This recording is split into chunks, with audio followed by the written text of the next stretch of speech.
안녕하세요. 책방 순이입니다. 오늘은 톨스토이의 두 노인을 읽도록 하겠습니다. 그랬더니 그 여자는 과연 선생님은 예언자이십니다. 그런데 우리 조상은 저 산에서 하느님께 예배드렸는데 선생님네들은 예배드릴 곳이 예루살렘에 있다고 합니다. 하고 말하였다. 예수께서는 이렇게 말씀하셨다. 내 말을 믿어라. 사람들이 아버지께 예배를 드릴 때 이 산이다 또는 예루살렘이다 하고 굳이 장소를 가리지 않아도 될 때가 올 것이다. 그러나 진실하게 예배하는 사람들이 영적으로 참되게 아버지께 예배를 드릴 때가 올 터인데 바로 지금이 그때이다. 아버지께서는 이렇게 예배하는 사람들을 찾고 계신다. 요한복음 제4장 19절부터 21절, 23절입니다. 1. 옛날에 신께 예배드리기 위해 예루살렘으로 순례 여행을 떠나기로 결심한 두 노인이 있었다.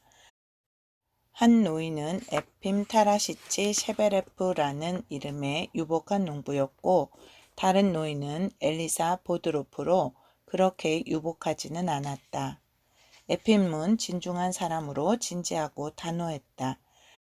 술을 마시지도 담배를 피지도 코담배를 맞지도 않았으며 평생 나쁜 말을 사용한 적이 없었다. 에핌은 마을 장로를 2번 지냈고 장로직에서 물러났을 때 금전적으로 넉넉했다. 에핌은 대가족으로 2 아들과 결혼한 손자까지 모두 함께 살았다.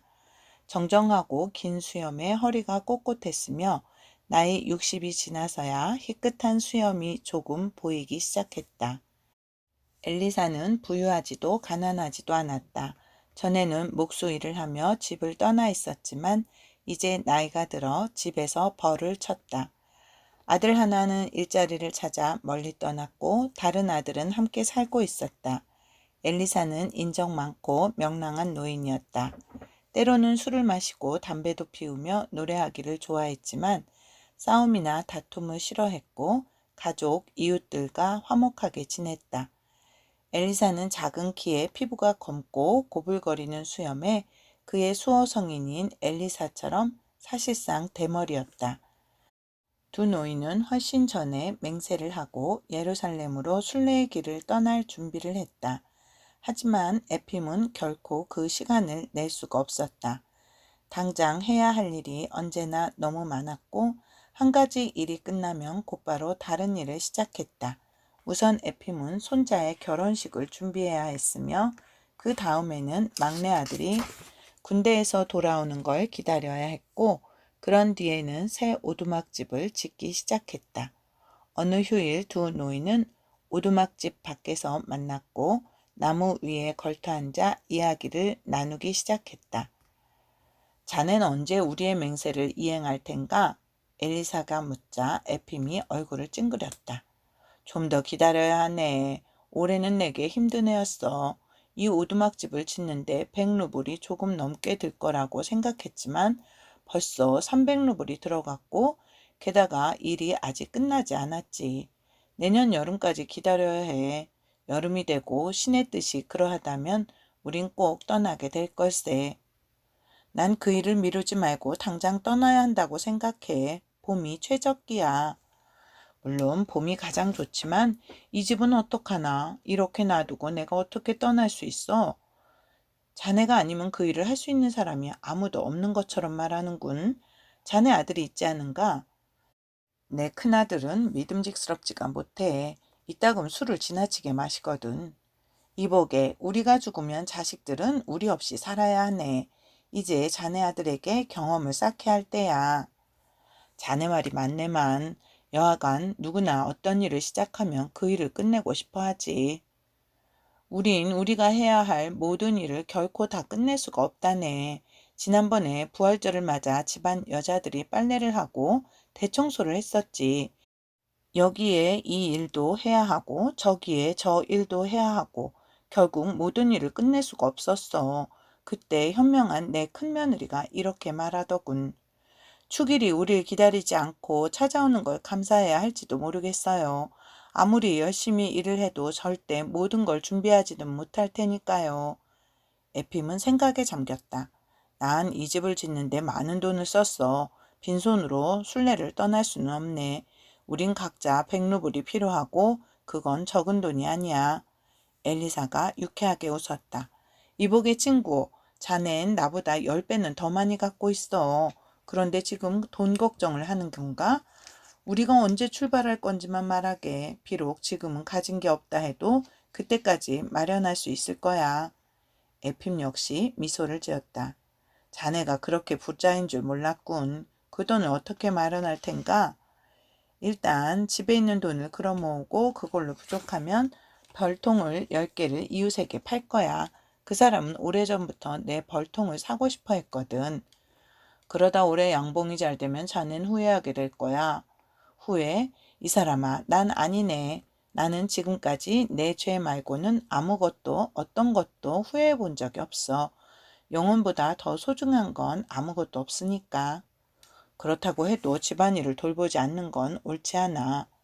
그럼 우리의 영혼을 돌보지 않는 건 옳다는 건가? 그게 더 나쁜 일이야. 우린 맹세를 했고 이제 가야 하네. 이제 떠나야 해. 2. 엘리사는 친구를 설득하는 데 성공했다. 아침이 되어 에핌은 그 일을 다시 한번 숙고한 뒤 엘리사를 찾아갔다. 자네가 오라. 가세. 삶과 죽음은 신의 뜻에 달렸지. 우린 지금 가야 해. 이렇게 살아있고 아직 힘이 남아있을 때 말이야. 일주일 후 두 노인은 떠날 준비가 되었다. 에핌은 수중에 충분한 돈이 있었다.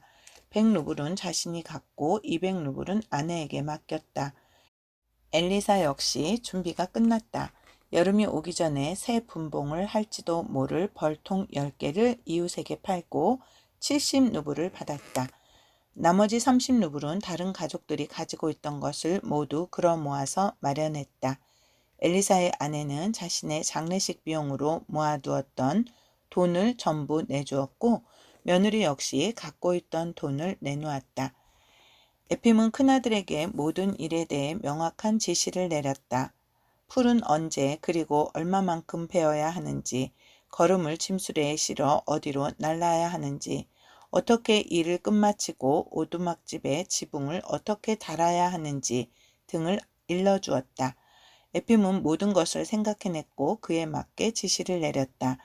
반면에 엘리사는 자신이 이웃에게 판 벌통에서 분봉하는 벌떼들을 어떻게 분리해야만 하는지만 아내에게 설명해주고 그 이웃에게도 있는 그대로 모두 알려주었다.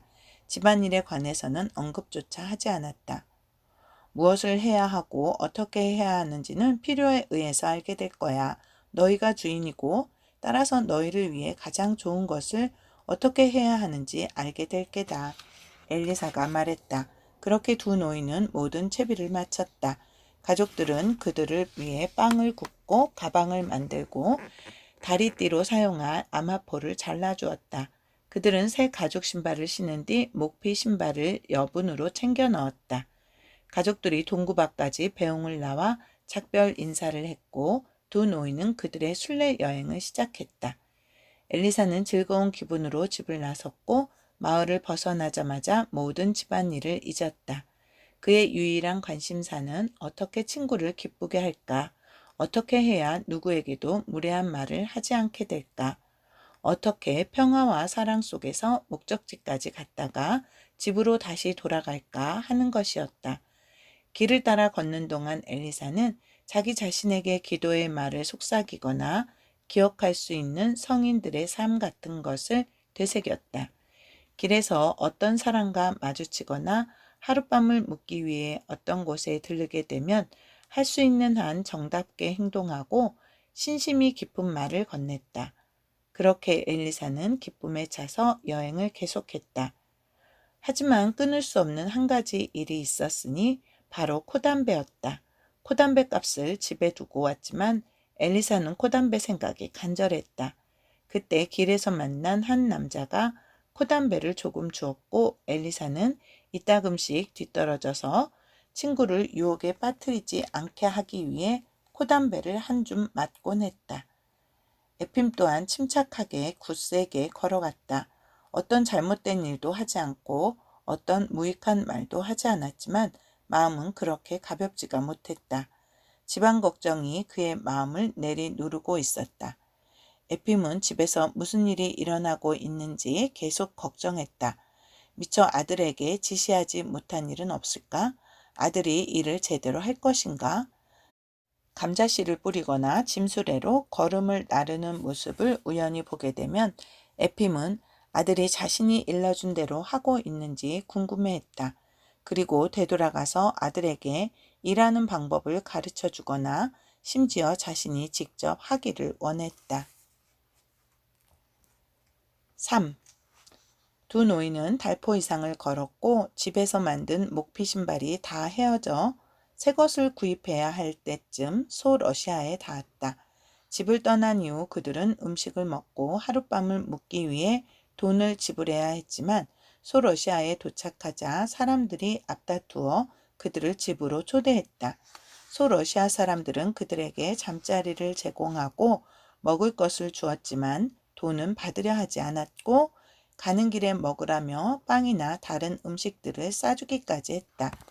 두 노인은 800여 킬로미터를 이렇게 돈을 들이지 않고 여행했다.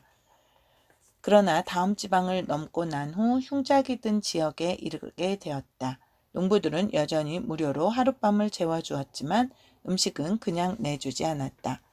심지어 두 노인은 빵을 구하지 못할 때도 있었다. 돈을 지불해도 그들에게 내어줄 빵이 하나도 없기 때문이었다. 사람들은 바로 지난해에 완전히 흉작이 들었다고 말했다. 부유한 사람들은 몰락해서 그들이 가진 모든 것을 팔아야 했고 중류층 사람들은 공궁에 빠졌으며 가진 게 없던 가난한 이들은 구걸을 하며 헤매거나 집에서 철저히 굶주렸다. 겨울에 이들은 곡식 껍질이나 명아주로 연명을 해야 했다. 두 노인은 잠을 청하기 위해 어느 작은 마을에 들렀다. 그곳에서 빵을 사고 하룻밤을 묵은 뒤 새벽같이 출발했다. 더운 기운이 올라오기 전에 더 많은 길을 걷기 위해서였다. 10여 킬로미터를 걸은 후 개울가에 앉아 그릇에 물을 담고 빵을 적셔 먹었다. 그런 다음 다리띠를 새로 동여매고 잠시 쉬었다. 엘리사가 코담배를 꺼내자 에핌이 설레설레 머리를 가로저으며 말했다. 자넨 그 좋지 못한 습관을 왜 못 버리나? 엘리사가 손을 내저으며 대답했다. 이 나쁜 습관이 나보다 더 강하거든. 그들은 이내 자리에서 일어나 걷기 시작했다. 다시 10여 킬로미터를 걸었을 때 큰 마을에 이르렀고 마을을 곧바로 통과했다. 이제 날이 뜨거워져 있었다. 엘리사는 지쳤고 쉬면서 물을 마시고 싶었지만 에핌은 멈추지 않았다. 에핌이 엘리사보다 잘 걸었기 때문에 엘리사는 에핌을 따라가는 일이 힘들다는 걸 알게 되었다. 난 물을 마셔야겠어. 엘리사가 말했다. 그러게, 난 됐어. 엘리사가 걸음을 멈췄다. 먼저 가게. 난 저기 보이는 오두막집에 들렀다 가지. 곧 자네를 따라잡겠네. 그렇게 하게. 에핌은 혼자 큰 길을 따라 계속 걸어갔고 엘리사는 오두막집이 있는 곳으로 되돌아갔다. 진흙으로 벽을 처덕처덕 바른 작은 오두막집이었고 아래쪽은 어두운 색으로 위쪽은 백색 도료로 칠해져 있었다. 분명 진흙을 바른 지가 오랜 시간이 지났고 초가 지붕의 한 면은 떨어져 나가고 없었다. 입구에서 집까지 마당이 나 있었다. 엘리사는 마당 안으로 들어섰고 집 가까이 흙더미 옆에 누워있는 한 남자를 보았다. 몹시 야윈 모습에 아직 젊고 소아시아 사람들이 그렇듯 윗옷 끝을 바지 안에 집어넣고 있었다. 그늘에 누워 있었을 테지만 이제 태양이 떠올라 그의 온몸에 내리쬐고 있었다. 잠들어 있지 않았지만 남자는 여전히 그곳에 누워 있었다. 엘리사가 남자를 부르며 물 한 잔을 부탁했지만 그는 아무 대답도 하지 않았다. 병들었거나 아님 불친절한 사람이군. 엘리사가 속으로 생각하며 문 쪽으로 걸어가는데 집안에서 아이 우는 소리가 들려왔다. 엘리사는 손잡이로 사용되는 고리를 잡고 문을 두드렸다. 계시오? 아무 대답이 없었다. 엘리사는 들고 있던 지팡이로 다시 문을 두드렸다. 주인장! 아무 소리도 들리지 않았다. 안에 아무도 없어요? 여전히 아무도 대답하지 않았다. 엘리사가 막 돌아서려고 하는데 집안에서 신음소리가 들려왔다. 이 집 사람들에게 불행한 일이 일어난 게 틀림없어. 들어가 보는 게 낫겠군. 4. 엘리사는 고리를 돌렸다. 문은 잠겨있지 않았다. 엘리사는 문을 열고 좁은 통로를 따라 들어갔다. 방이 하나 나왔고 문이 열려 있었다. 왼쪽으로 벽돌 화덕이 있고 정면 벽에 성상을 얹은 받침대와 탁자 하나, 긴 의자가 놓여 있었다. 그리고 의자 위에 모자를 쓰지 않고 얇은 옷 하나만을 걸친 노파가 탁자에 머리를 기댄 채 앉아 있었다. 야위고 창백하며 배만 볼록 튀어나온 사내아이가 애처롭게 울면서 노파의 소매를 붙잡고 뭔가를 요구하고 있었다. 엘리사가 안으로 들어갔다. 방 안은 역한 공기로 가득했다. 엘리사는 주위를 둘러보았고 화덕 뒤 맨바닥에 길게 누워있는 한 여자를 발견했다. 여자는 눈을 감은 채 가르랑 가르랑 소리를 내다가 다리 하나를 내뻗더니 다시 끌어당겨서 좌우로 뒤흔들기 시작했다. 악취는 여자에게서 나고 있었다. 분명 여자는 스스로 아무것도 할 수가 없었고 아무도 여자를 시중들고 있지 않았다. 노파가 고개를 들어 낯선 노인을 쳐다보았다. 뭘 원하시오? 뭘 원하시오? 우린 아무것도 없다오. 노파가 말했다. 엘리사는 노파가 소아시아 방언으로 말했지만 알아들었다. 물 한 잔 마시려고 들어왔습니다. 아무것도 없어요. 물을 담을 그릇도 하나 없다오. 그냥 가세요. 그러자 엘리사가 물었다. 그럼 저 여자를 시중들 사람이 이 집에 아무도 없습니까? 네, 아무도 없어요. 내 아들은 밖에서 죽어가고 우린 이 안에서 죽어가고 있으니까요.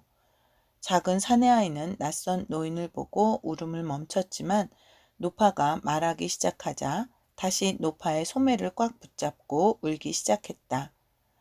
빵! 할머니, 빵! 엘리사가 노파에게 막 질문을 하려는데 남자가 비틀거리며 안으로 들어왔다. 남자는 벽에 들러붙어서 걸어왔고 방에 들어오자 문지방과 가까운 구석에 털썩 주저앉았다. 그리고 의자가 있는 곳으로 가기 위해 다시 일어나려 하지 않고 띄엄띄엄 말하기 시작했다. 남자는 한 번에 한마디를 말하고 숨을 헐떡거렸다. 우린 병에 걸렸어요. 굶주리고 아이가 죽어가고 있어요. 남자가 작은 사내아이를 가리키며 흐느껴 울기 시작했다. 엘리사는 어깨 뒤에서 자루를 획 잡아당겨 바닥에 내려놓았다. 그리고 다시 자루를 의자 위에 올려놓고 끈을 풀었다. 엘리사는 빵 한 덩어리를 꺼내 칼로 한 조각을 베어서 남자에게 건넸다. 남자는 받으려 하지 않았고 마치 저 애들에게 주세요 라고 말하는 것처럼 작은 사내아이와 화덕 뒤에 쭈그리고 있는 어린 소녀를 가리켰다. 엘리사는 빵을 사내아이에게 내밀었다. 아이는 빵 냄새를 맡고 팔을 뻗어 작은 두 손으로 빵을 잡았다. 그리고 빵 속에 코를 묻은 채 먹기 시작했다. 어린 소녀가 화덕 뒤에서 나왔고 빵에서 눈을 떼지 못했다. 엘리사는 소녀에게도 빵 한 조각을 주었다. 그리고 다시 빵을 잘라 노파에게 건넸다. 노파 역시 개눈 감추듯 먹기 시작했다. 물을 좀 마실 수 있으면 좋겠는데, 노파가 말했다. 아이들 목이 바싹 말랐어요. 내가 어제 아니 오늘인지 기억이 안 나지만 물을 길어오려다가 넘어져 버렸어요.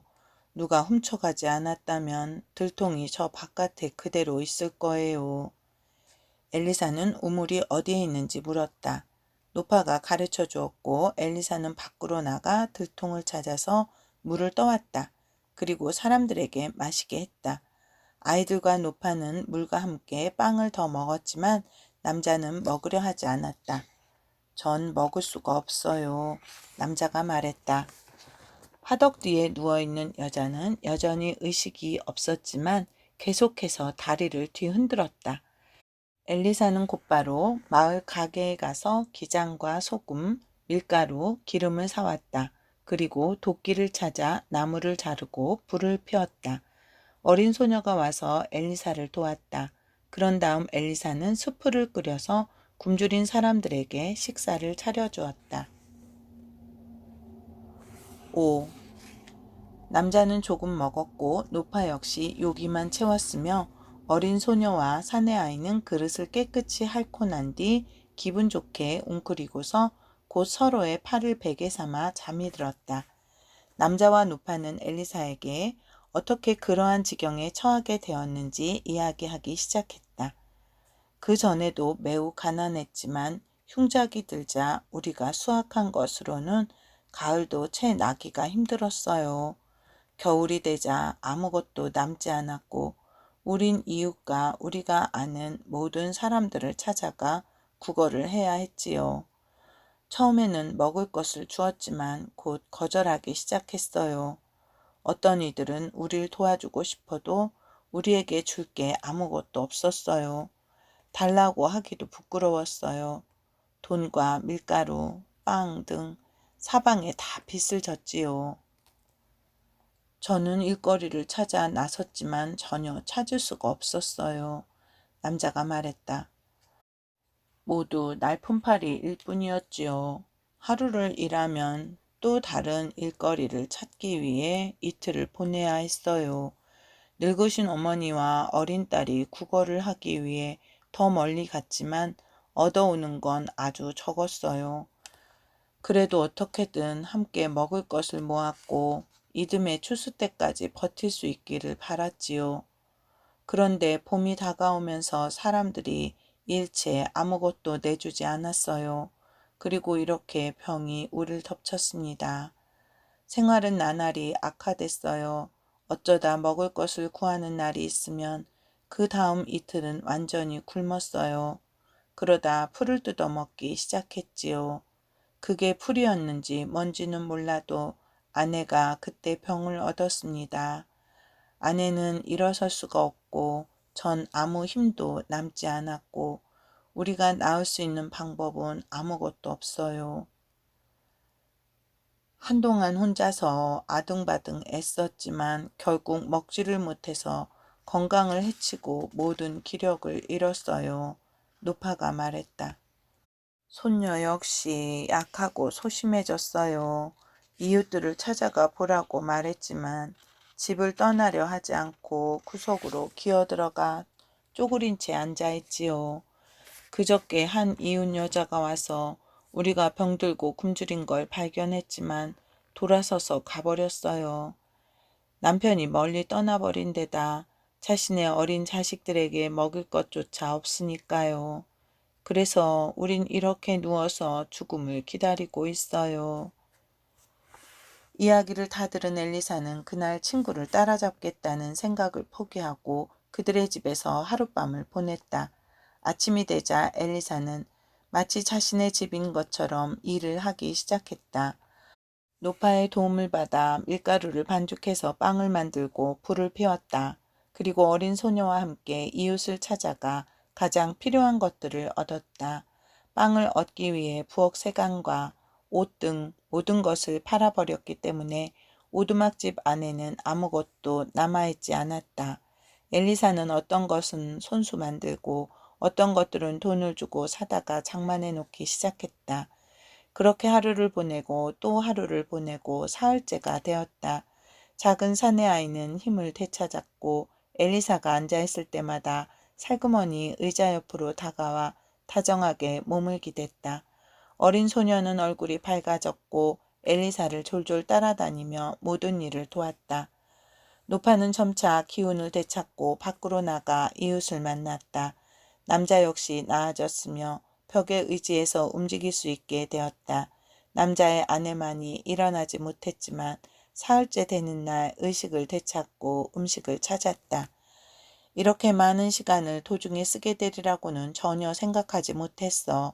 이제 떠나야 해. 엘리사가 생각했다. 6. 나흘째가 되는 날은 여름 단식에 뒤따르는 축일이었고 엘리사는 속으로 생각했다. 하루 더 머물면서 이 사람들과 단식 후 첫 음식을 먹어야겠군. 가서 뭘 좀 사다가 함께 축일을 맞은 다음 내일 저녁에 출발해야지. 엘리사는 마을에 가서 우유와 밀가루, 기름을 사왔다. 그리고 노파를 도와 다음날 먹을 음식을 준비했다. 축일날 엘리사는 예배당에 다녀온 후 오두막집 사람들과 아침을 먹었다. 그날 남자의 아내가 자리에서 일어났고 조금씩 돌아다니기 시작했다. 남자는 수염을 깎고 노파가 빨아준 깨끗한 옷을 입고서 마을의 한 부유한 농부를 찾아갔다. 그리고 추수가 끝날 때까지 자신의 저당 잡힌 목초지와 경작지를 사용할 수 있게 해달라고 간절히 청했다. 하지만 남자는 저녁이 되어 매우 슬픈 표정으로 돌아왔고 눈물을 흘리기 시작했다. 부유한 농부는 돈을 가져오라고 말하며 전혀 자비를 베풀지 않았던 것이다. 엘리사는 다시 생각에 잠겼다. 이제 이들은 어떻게 살아야 하지? 다른 사람들은 건초를 만들겠지만 이들에겐 풀을 벨 땅이 하나도 없고 목초지는 저당을 잡혔어. 호밀이 여물고 다른 사람들은 수확을 하겠지만 이들은 수확을 기대할 게 아무것도 없어. 대지는 올해 풍년을 약속하고 있지만 이들의 경작지는 그 부유한 농부에게 담보로 잡혀있지. 내가 가버리고 나면 처음 내가 발견했던 상태로 다시 돌아가게 될 거야. 엘리사는 고민했지만 결국 그날 저녁 떠나지 않고 하룻밤을 더 묵기로 결정했다. 엘리사는 잠을 청하기 위해 마당으로 나갔다. 기도를 하고 자리에 누웠으나 잠이 오지 않았다. 한편으로는 이미 너무 많은 시간과 돈을 써버렸기 때문에 떠나야 한다고 생각했지만 다른 한편으로는 오두막집 사람들이 딱하게 여겨졌다.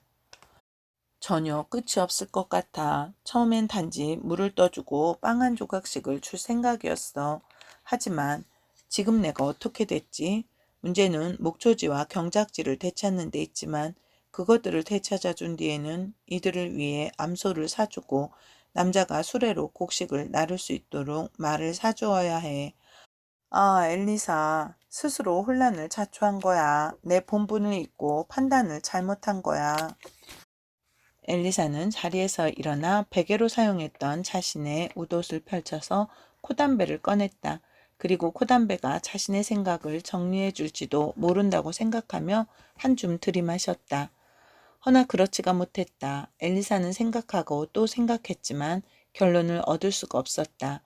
응당 떠나야 하지만 동정이 그를 가로막았다. 엘리사는 어떻게 해야 할지 몰랐다. 다시 웃옷을 접어 머리에 베고 누웠다. 그렇게 오랫동안 누워있다 보니 어느새 수탉들이 울었다. 이내 졸음이 밀려왔고 갑자기 누군가 자신을 깨운 것처럼 생각되었다. 엘리사는 자루를 등에 지고 손에 지팡이를 든 여행자가 되어 있었으며 문은 자신이 비집고 통과할 수 있을 만큼 열려져 있었다. 엘리사가 막 문을 나서려는데 울타리 한쪽에 자루가 걸렸다. 자루를 벗으려고 하자 이번엔 다리띠가 다른 쪽 울타리에 걸려 풀어지고 말았다. 자루를 잡아당길 때 엘리사는 자루가 울타리에 걸린 게 아니라는 걸 알게 되었다. 그 어린 소녀가 자루를 붙들고 빵을 달려며 울고 있었다. 엘리사는 발을 내려다보았다. 자그마한 사내아이가 다리띠를 붙잡고 있었으며 오두막집의 남자와 노파는 창문으로 그를 바라보고 있었다. 엘리사는 잠에서 깨어났고 분명한 목소리로 말했다. 내일 경작지를 되찾아주고 말 한 필과 추수 때까지 먹을 수 있는 밀가루와 아이들을 위해 암소 한 마리를 사야겠어. 그렇지 않으면 바다 건너 하느님을 찾아가는 동안 내 안에서 그분을 잃어버릴지도 몰라. 그리고 엘리사는 잠이 들었다.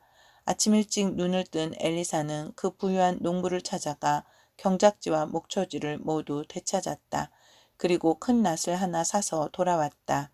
엘리사는 남자에게 낫을 주어 풀을 베어오도록 보내고 다시 마을로 나갔다. 여인숙에서 수레를 파는 소리가 들렸고 엘리사는 그 주인과 흥정을 한 뒤 수레를 샀다.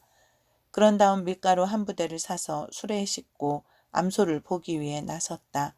엘리사는 길을 따라가다가 이야기를 나누면서 걷고 있는 두 여자 옆을 지나가게 되었다.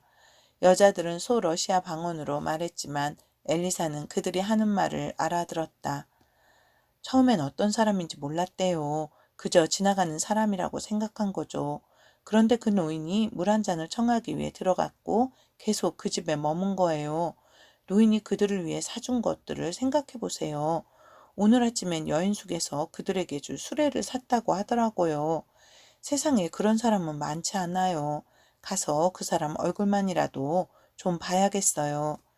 엘리사는 자신을 칭찬하고 있다는 걸 알았고 암소를 사러 가는 대신 여인숙으로 되돌아갔다.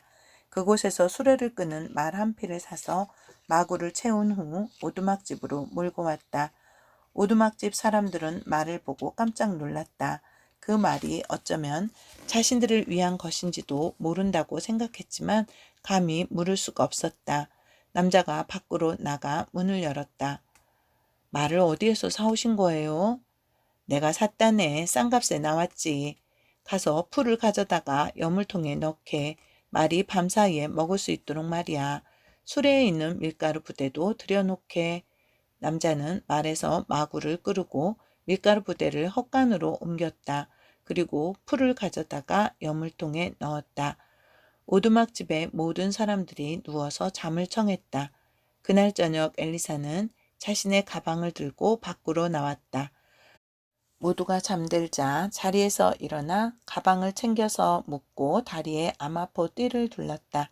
그리고 신발을 신고 웃옷을 걸친 후 에핌을 따라가기 위해 출발했다. 7. 5km 정도를 걸었을 때 날이 밝기 시작했다. 엘리사는 나무 아래 앉아 가방을 열어 돈을 세어보았다. 17루블 20코페이카밖에 남아있지 않았다. 이 돈으로는 바다를 건널 수 없어. 내가 여행을 고집하는 건 아예 가지 않느니만 못할지도 몰라. 친구 에핌은 나 없이도 예루살렘에 도착할 것이고 성전에 내 이름으로 촛불을 밝혀줄 거야. 유감스럽게도 살아있는 동안 내 맹세를 결코 이행하지 못할 테지만 그것이 자비로운 그리스도와 죄인들을 용서하시는 분의 뜻이라면 감사히 여겨야 해. 엘리사는 자리에서 일어나 가방을 어깨 위로 가볍게 둘러맨 다음 뒤로 돌아섰다. 누가 자신을 알아보는 걸 바라지 않았기 때문에 오두막집이 있는 마을을 우회해서 돌았고 기운차게 집으로 향했다. 집에서 떠나올 때는 길이 험한 것 같고 에핌을 따라가는 일이 힘들었지만 이제 집으로 돌아가는 길에는 신이 그와 함께 했기 때문에 거의 피로감을 느끼지 못했다. 걷는 일이 아이들 놀이처럼 쉬웠다. 엘리사는 지팡이를 흔들며 길을 따라갔고 하루에 7, 80km를 걸었다. 엘리사가 집에 도착했을 때는 추수가 끝나 있었다. 가족들은 엘리사를 보고 매우 기뻐했으며 모두 무슨 일이 있었는지 알고 싶어 했다. 왜 그리고 어떻게 홀로 남겨졌으며 어째서 예루살렘에 가지 않고 되돌아왔는지 궁금해했다. 하지만 엘리사는 말하지 않았다. 내가 그곳에 가는 건 신의 뜻이 아니었어요. 가는 길에 돈을 잃어버리고 친구와 떨어지게 됐어요. 부디 날 용서해 주오. 엘리사는 늙은 아내에게 남은 돈을 주었다. 그리고 가족들에게 집안일에 대해 물었다. 모든 게 순조로웠다. 모든 일을 끝냈고 어떤 일도 소홀히 하지 않았으며 모두 평온하고 조화롭게 살고 있었다. 그날 에핌의 가족이 엘리사가 돌아왔다는 말을 듣고 찾아와서 에핌의 소식을 물었다. 엘리사는 똑같이 대답했다. 에핌은 걸음이 빠르지요. 우린 성 베드로 추기를 사흘 앞두고 헤어졌어요. 다시 에핌을 따라잡으려고 했지만 이런저런 여러 가지 일들이 일어났습니다. 전 돈을 잃어버려서 더 이상 갈 수가 없었고 그래서 돌아왔어요. 에핌의 가족들은 그렇게 현명한 노인이 그렇게 어리석게 행동했다는데 깜짝 놀랐다. 여행을 떠났지만 목적지에 이르지도 않고 게다가 모든 돈을 낭비했다는 걸 이상하게 생각했지만 곧 모두 잊어버렸다. 엘리사 역시 잊었다. 엘리사는 다시 집안일을 돌보기 시작했다. 아들의 도움을 받아 겨울 땔감을 마련하고 집안 여자들과 곡식을 타작했다. 헛간에 초가지붕을 수선하고 벌통에 덮개를 씌운 뒤 이웃에게 자신이 판 벌통 10개와 그 벌통 틀에서 분봉한 모든 벌통을 넘겨주었다. 엘리사의 아내는 얼마나 많은 벌통이 분봉되었는지 말하지 않으려 했지만 엘리사는 이웃에게 판 벌통들에서 분봉한 것들과 그렇지 않은 것들을 잘 알고 있었다. 그리하여 10통이 아닌 15통을 이웃에게 건넸다.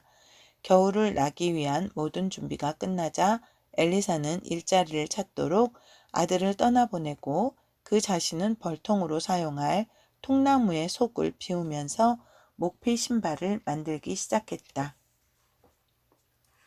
8. 엘리사가 그 병든 사람들과 오두막집에 남아있던 날 에핌은 줄곧 엘리사를 기다렸다. 에핌은 친구와 헤어지고 얼마 지나지 않아 자리에 앉았다. 기다리고 또 기다리면서 잠시 눈을 붙였다 일어나고 다시 앉아서 기다렸지만 엘리사는 오지 않았다. 에핌은 눈이 아플 때까지 뚫어져라 바라보았다. 해가 이미 서산으로 지고 있었지만 엘리사의 모습은 조금도 보이지 않았다. 어쩌면 나를 지나쳤는지도 몰라. 혹은 누군가 엘리사를 태워서 내가 잠자는 사이에 지나갔을지도 모르지. 에핌은 생각했다. 하지만 어떻게 날 못 볼 수가 있지? 여기는 아주 멀리까지 내다볼 수 있는데 돌아가야 할까? 만약 엘리사가 나보다 앞서 있는 거라면 우린 완전히 어긋나게 될 테고.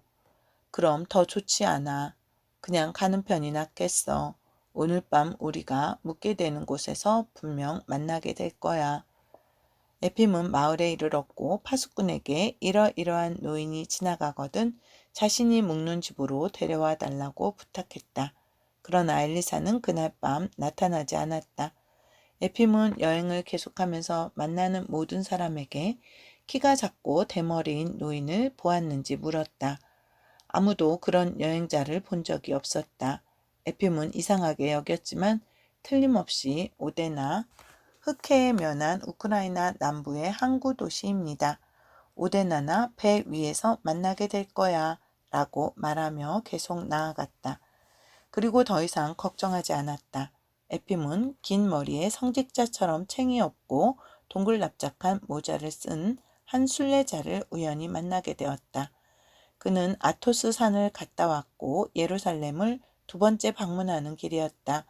두 사람은 하룻밤을 같은 곳에서 묵었고 함께 길을 떠났다.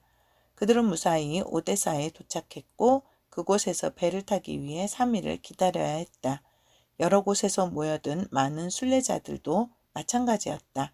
에핌은 다시 엘리사에 대해 물었지만 그를 본 사람은 아무도 없었다. 에핌은 외국인 통행증을 받기 위해 5루블을 썼다. 그리고 예루살렘에 갔다 돌아오는 왕복표를 끊는데 40루블을 쓰고 배 위에서 먹을 빵과 청어를 샀다. 그 성직자 복장의 순례자는 에핌에게 어떻게 배삭을 지불하지 않고 배 위에 오를 수 있는지 설명하기 시작했지만 에핌은 들으려 하지 않았다. 됐소. 난 돈을 준비해 왔으니 배삭을 치를 거요. 배에 화물이 실린 다음 에핌과 그의 세 동행자를 포함하여 순례자들이 배에 올랐다. 닻이 오르고 배가 바다로 나아갔다. 낮 동안에는 항해가 순조로웠지만 밤이 되면 바람이 일고 비가 내리기 시작하더니 배가 위아래로 흔들리며 파도를 뒤집어 썼다.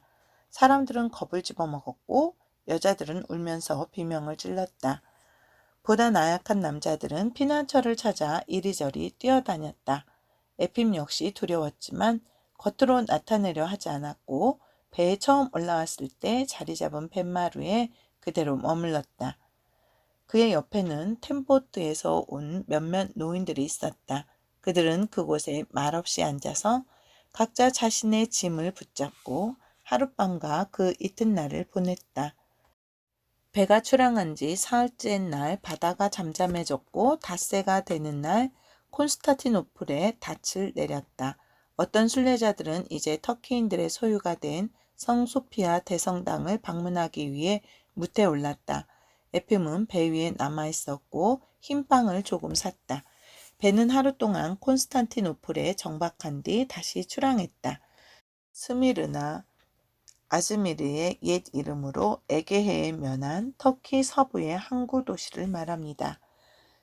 스미르나에서 다시 멈추고 알렉산드리아에서 또 한 번 멈췄지만 마침내 무사히 야파에 도착했고 그곳에서 순례자들은 모두 육지로 올라야 했다.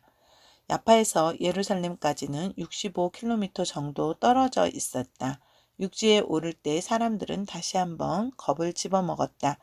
높은 배에서 작은 배로 뛰어내려야 했으며 그 때문에 작은 배들이 심하게 흔들려서 잘못하면 바다에 빠지기가 쉬웠다. 한두 사람이 물에 젖었지만 모두 안전하게 육지로 올랐다. 에핌과 그의 동행자는 걸어서 여행을 계속했고 사흘째 되는 날 정오에 예루살렘에 닿았다.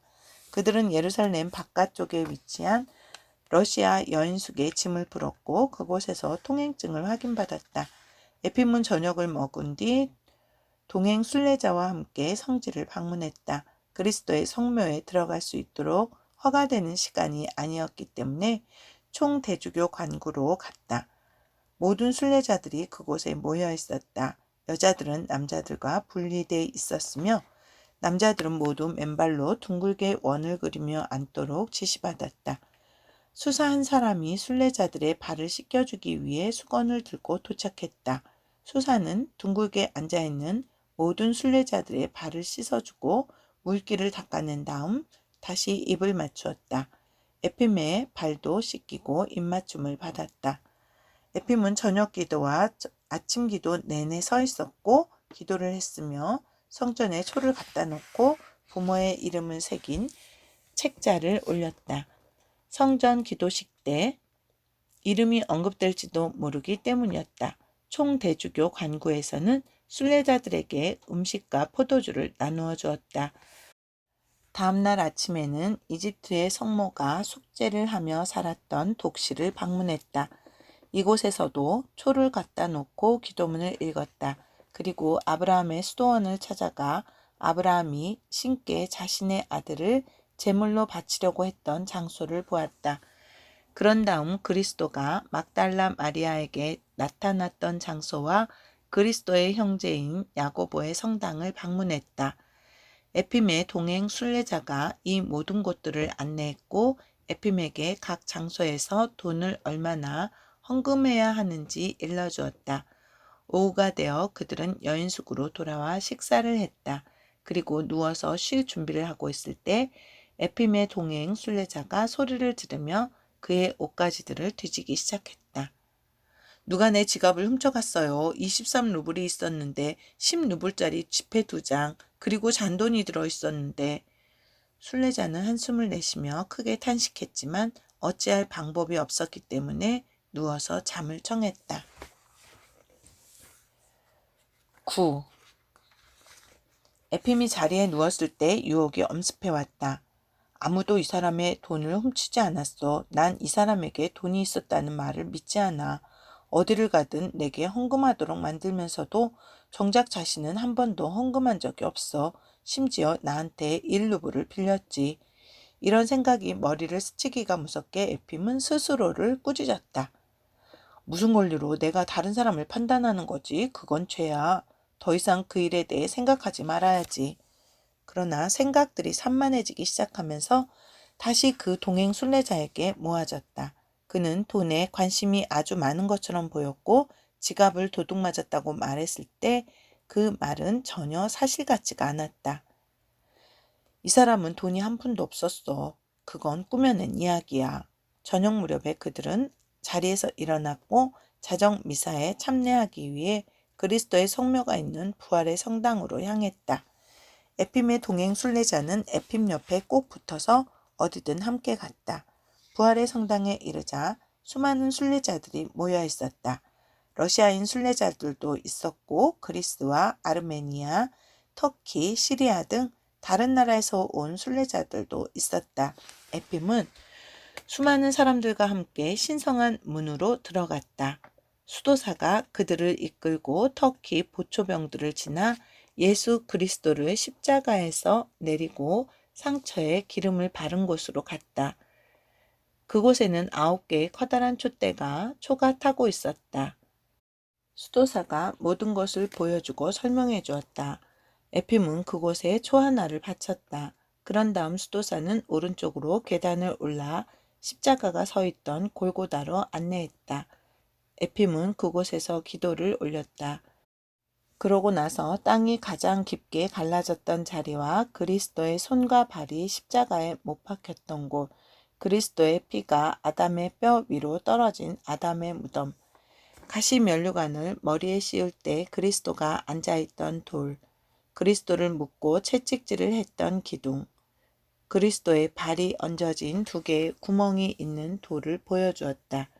그리고 또 다른 것을 보여주려고 할 때 군중들이 술렁거렸고 이내 모든 사람들이 그리스도의 성묘 성당으로 서둘러 달려갔다.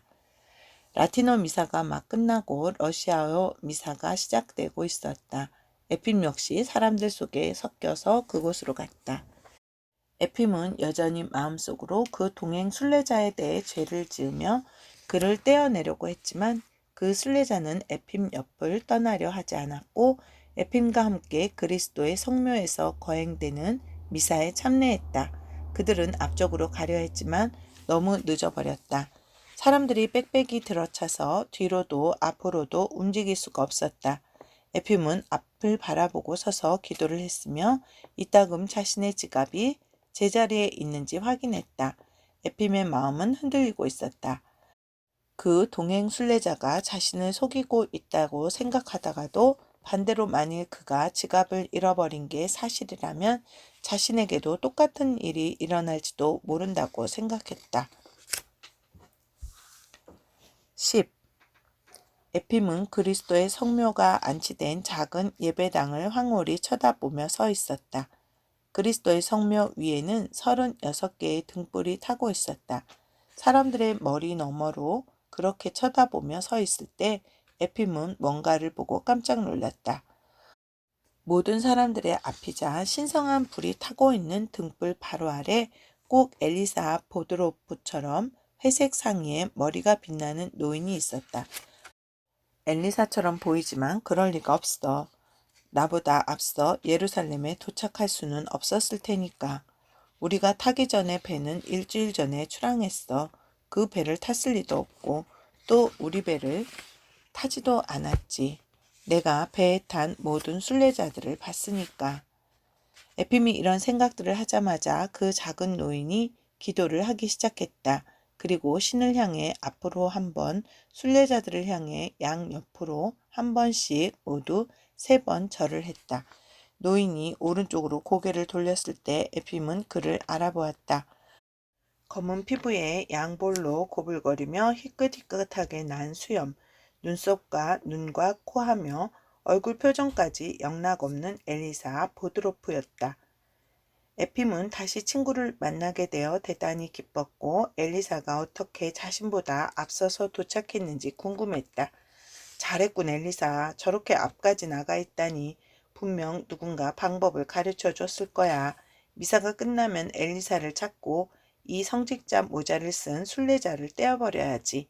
엘리사가 내게도 저 앞으로 가는 방법을 가르쳐 줄지 몰라. 에핌은 엘리사를 놓치지 않으려고 계속 주위에서 바라봤지만 미사가 끝나자 수많은 사람들이 그리스도의 성묘에 입을 맞추기 위해 앞으로 밀고 나가기 시작했다. 사람들에 의해 옆으로 떼밀린 에핌은 지갑을 도둑맞지 않을까 다시 두려움에 사로잡혔다.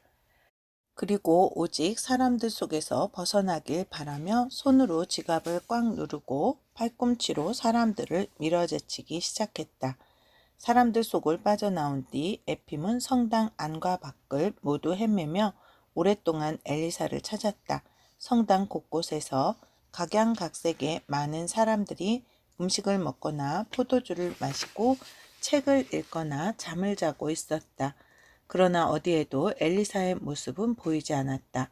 결국 에핌은 친구를 찾지 못한 채 여인숙으로 돌아왔다. 그날 저녁 성직자의 모자를 쓴 그 순례자는 나타나지 않았다. 에핌에게 빌린 돈을 갚지 않고 사라져 버렸으며 에핌은 혼자가 되었다. 다음날 에핌은 배에서 만난 탐보프 출신의 노인들과 함께 다시 그리스도의 성묘 성당을 찾았다. 앞으로 나가려고 했지만 다시 뒤로 밀려났고 에핌은 기둥 옆에 서서 기도를 했다. 등불 아래로 맨 앞쪽, 바로 그리스도의 성묘 옆에 엘리사가 사제처럼 두 팔을 제단에 올려놓고 머리를 환히 빛내면서 서 있었다. 이번에는 놓치지 말아야지. 에핌은 앞으로 밀면서 나아갔지만 그곳에 이르렀을 때 엘리사는 보이지 않았다. 완전히 사라지고 없었다. 사흘째 되는 날 에핌은 다시 성당을 찾았고 가장 신성한 그리스도의 성묘에 엘리사가 우뚝 서 있는 모습을 보았다. 엘리사는 두 팔을 활짝 펼치고 마치 위에 뭔가가 보이는 듯 눈을 들어 하늘을 바라보고 있었다. 역시 그의 민머리가 환히 빛나고 있었다.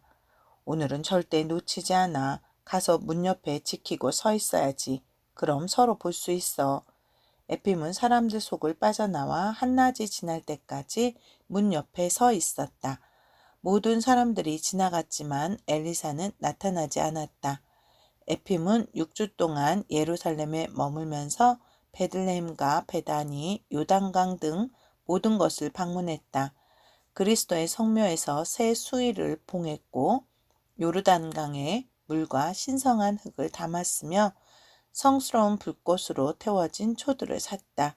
8군데의 기원의 대상이 되는 이름을 새겨 넣었으며 집으로 돌아갈 여비만을 남겨놓고 모든 돈을 썼다. 그리고 집을 향해 출발했다. 야파까지 걸어간 다음 배에 타고 오데사에 닿았으며 그곳에서부터 집으로 다시 걸었다. 10일 에핌은 지나왔던 길 그대로 되돌아갔으며 집에 가까워질수록 이전의 걱정들이 되살아났다. 1년 사이에 많은 물이 흘러간다는 속담이 있다. 농장을 짓는 데는 평생이 걸리지만 허무는 데는 오랜 시간이 걸리지 않는다고 에핌은 생각했다. 그리고 자신이 없는 동안 아들이 어떻게 일을 꾸렸는지, 가족들은 어떤 봄을 맞고 있는지, 또 소들은 겨울을 어떻게 났으며 새 오두막집 공사는 잘 마무리되었는지 궁금했다. 에핌은 바로 전해 여름 엘리사와 헤어졌던 지역에 이르렀다. 그리고 그곳에 여전히 똑같은 사람들이 살고 있다는 사실에 깜짝 놀랐다. 한 해 전에는 먹을 것이 없어서 굶주리고 있었지만 이제는 안락하게 살고 있었다. 풍작이 들었고 사람들은 건강을 되찾았으며 이전의 비참한 생활을 모두 잊고 있었다. 어느 저녁 에핌은 엘리사가 뒤에 남았던 바로 그 장소에 도착했다. 에핌은 그 마을에 들어서자 흰옷을 입은 어린 소녀가 오두막집에서 뛰어나왔다. 할아버지, 할아버지, 우리 집에 오세요. 에핌은 그냥 지나가려고 했지만 어린 소녀가 그의 옷자락을 붙잡고 웃으며 오두막집으로 끌어당겼다. 한 여자가 작은 사내 아이와 함께 집 밖으로 나와서 손짓으로 에핌을 불렀다. 들어오세요. 식사하시고 오늘 밤 저희 집에서 묵었다 가세요. 에핌은 오두막집으로 들어갔다. 엘리사에 대해 물어보는 게 좋겠군. 엘리사가 물 한 잔을 마시기 위해 들른 곳이 바로 이 집인 것 같아. 여자는 에핌이 등에 진 가방을 내려놓도록 도와주고 손과 얼굴을 씻을 물을 가져왔다. 그리고 탁자로 안내한 다음 우유와 빵, 죽을 내왔다. 에핌은 고맙다고 말하며 순례자에게 베푸는 여자의 친절함을 칭찬했다. 여자는 고개를 저었다. 순례자분들을 기쁘게 맞이하는 데는 충분한 이유가 있어요. 저희에게 삶이 무엇인지 가르쳐 주신 분이 바로 순례자였으니까요. 저희는 신을 잊고 살다가 벌을 받았어요. 지난해 여름 가족 모두 병이 들고 먹을 게 아무것도 없어서 그저 무력하게 누운 채 죽음을 기다리고 있었지요. 만약 신께서 바로 할아버님 같은 그분을 보내지 않으셨다면 저희는 분명 죽고 말았을 거예요. 그분은 어느 날 물 한 잔을 청하기 위해 들어오셨고 저희의 모습을 보시더니 불쌍히 여기셨어요. 그리고 저희 집에 머무셨지요. 그분은 저희에게 음식을 주시고 다시 저희 힘으로 일어설 수 있게 도와주셨어요. 저당 잡힌 땅을 찾아주셨고 수레와 말을 사서 저희에게 주셨지요. 이때 노파가 오두막집으로 들어왔고 여자 대신 말하기 시작했다. 우린 그분이 사람인지 신이 보낸 천사인지 알 수 없답니다. 그분은 우리 모두를 사랑했고 우리 모두를 가련히 여겼고 자신의 이름을 말하지 않고 떠났어요. 그래서 우린 누구를 위해 기도해야 하는지도 모르고 있지요. 그 모든 일이 지금도 눈에 선해요. 내가 죽음을 기다리며 앉아있을 때 머리가 다 벗겨진 노인이 한 명 들어왔어요. 이것저것 살피는 기색 없이 물 한 잔을 달라고 했지요. 죄인이었던 나는 속으로 생각했어요. 여기 뭘 찾겠다고 들어온 거야. 그런데 그분이 한 일을 생각만 하면 그분은 우리를 보자마자 바로 이 자리에 가방을 내려놓고 풀었어요. 그때 어린 소녀가 한마디 거들었다. 아니에요, 할머니. 여기 방 한가운데 내려놓고 다시 의자 위에 올려놓으셨어요. 그들은 노인이 말하고 행한 모든 것들을 회상하며 노인이 어디에 앉았고 자신들에게 각각 무슨 말을 했는지 서로 이야기하기 시작했다. 밤에 여자의 남편이 말을 몰고 집으로 돌아왔고 그 역시 엘리사가 그들과 어떻게 살았는지 말하기 시작했다. 만약 그분이 오시지 않았다면 저희는 저희의 죄로 인해 모두 죽었을 거예요. 저희는 신과 사람들을 원망하며 절망한 채 죽어가고 있었습니다. 하지만 그분이 다시 저희를 살리셨고 그분을 통해 저희는 신을 알게 되었고 인간에게 선이 있다는 것을 믿게 되었습니다.